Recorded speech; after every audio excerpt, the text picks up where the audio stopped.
ఇంతకు ముందు వీడియోలో నేను చెప్పాను కదా, ఎక్కడికైనా బయటికి అలా వెళ్ళి రావాలి అని చెప్పి మేమైతే ఒక ప్లేస్ అనుకున్నాము. మేము వెళ్తుంది ఇద్దరమే అనమాట, నేను మా హస్బెండ్. పిల్లల్ని తీసుకొని వెళ్ళటం లేదు. అలాగే వెళ్ళే ముందు సింబాగాడికి కొన్ని జాగ్రత్తలు చెప్తున్నాను. టైంకి తినేయాలి, అలర్ట్ చేయొద్దు అని చెప్పి. అదేంటో మేము ఎక్కడికి వెళ్ళినా సరే వాడికి తెలిసిపోతుంది, డిమ్ అయిపోతాడు అనమాట బాగా.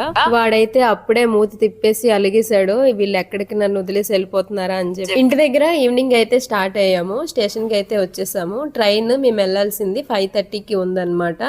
యాక్చువల్గా మాతోని నాన్న కూడా వచ్చారు. వచ్చేటప్పుడు ఒక సీట్ ఖాళీగా ఉంది, మాతో పాటు వచ్చే నాన్న అని చెప్పేసి అంటే ఆల్మోస్ట్ రెడీ అయిపోయారు, లాస్ట్ మినిట్లో ఉండిపోయారు అనమాట. ఇప్పుడు మేము వెళ్ళాల్సిన ప్లేస్కి అయితే నేనైతే ఎప్పటి నుంచో అనుకుంటున్నాను, అక్కడికి ఎలాగైనా వెళ్ళి రావాలి అని చెప్పేసి. నాకు చాలా ఇష్టమైన ప్లేస్, అండ్ అదేంటో కూడా మీకు చెప్తాను. ఇవన్నీ చెప్తున్నాను, ఎక్కడికి వెళ్తున్నాను అనేది చెప్పటం లేదనుకుంటున్నారు కదా, చెప్తాను వీడియోలో.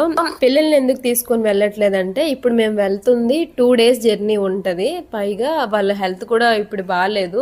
మొన్నంతా వైజాగ్లోనే ఉన్నాం కదా, కొన్ని ప్లేసెస్కి అయితే వెళ్ళాము.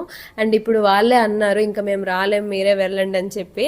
ఇంకొక విషయం ఏంటంటే, కొంతమందికి తెలుసు నేను ఆల్రెడీ క్యాంప్లో ఉన్నానని చెప్పేసి. మన పాత వీడియోస్ చూసిన వాళ్ళు సడన్గా కాల్ చేస్తున్నారు. ప్రెజెంట్ అయితే నేను ఏ ఆర్డర్స్ తీసుకోవట్లేదు, పాస్ట్ 15 days నుంచి కూడాను. ఇంకొక 10 days వరకు మళ్ళీ తీసుకోను అనమాట. అంటే చాలా వరకు కాల్స్ చేసి అడుగుతున్నారు, తెలియని వాళ్ళ కోసం చెప్తున్నాను. ఆల్మోస్ట్ 1 day అయిపోయింది. ఈ వీడియో మరుసటి రోజుది అనమాట. ఇక్కడ సన్ చూసి మీరు మార్నింగ్ అనుకోగలరు, నైట్ 7:30 అయితే అవుతుంది ఆ టైంకి. అయినా కూడా చీకటి పడకుండా ఉంది చూసారా. మన సైడ్ అయితే 6కి 6:30కి ఇలానే చీకటి పడిపోతూ ఉంటుంది. అలా అని చెప్పి అక్కడ స్టేషన్ ఒకటి వస్తే అక్కడ దిగి చూస్తున్నాను, ఇంకా చీకటి పడలేదు ఏంటని. ఇంకా మేము నైట్ 12:30కి ఇలా దిగి ఆల్మోస్ట్ 2 days. అక్కడ నుంచి మళ్ళీ వేరొక ట్రైన్కి 9 hours జర్నీ చేసుకొని వెళ్ళాలి. ఇంతకీ ఎక్కడికి వెళ్తున్నాను ఏంటనేది నెక్స్ట్ వీడియోలో చూసేయండి.